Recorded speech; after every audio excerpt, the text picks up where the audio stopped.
In the last week of his life on earth, Jesus, knowing what was ahead, chose to teach truth. He talked to church leaders and he talked to his disciples. In the synagogue, Jesus warned church leaders who care more about their appearance and their titles than they do about the people they're supposed to lead. These leaders, to them it was about religion and rules.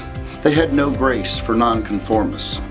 When the religious leaders of the time heard what Jesus was teaching, they wanted him dead because he was challenging them. He wanted things to be different. It's important for us to realize that, like the leaders of the past, we too can get it wrong.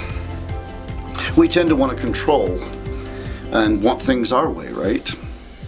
We can forget what Jesus did on the cross and forget to put others before ourselves.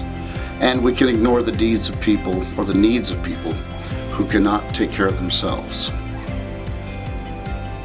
We can forget what Jesus did on the cross and forget to put others before ourselves. And we can ignore the needs of people who cannot take care of themselves. Here's some of the teachings of Jesus from the days before his death. Are you familiar with the parable of the talents? God has given us talents, gifts, and skills to use for his kingdom. Are you faithful with what he has given you?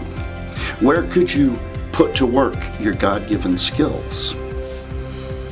And then the parable of the sheep and the goats. It says Jesus will separate us by our deeds. Matthew 25:40 says, "And the king will answer them, I assure you, whatever you did for one of the least of these brothers of mine, you did for me. So did you feed the needy? Did you clothe the naked? Did you care for the sick?" Jesus also tells his disciples that he will come again to this earth, but not as a savior. He will come as a judge riding on the clouds. Here's a challenge for you.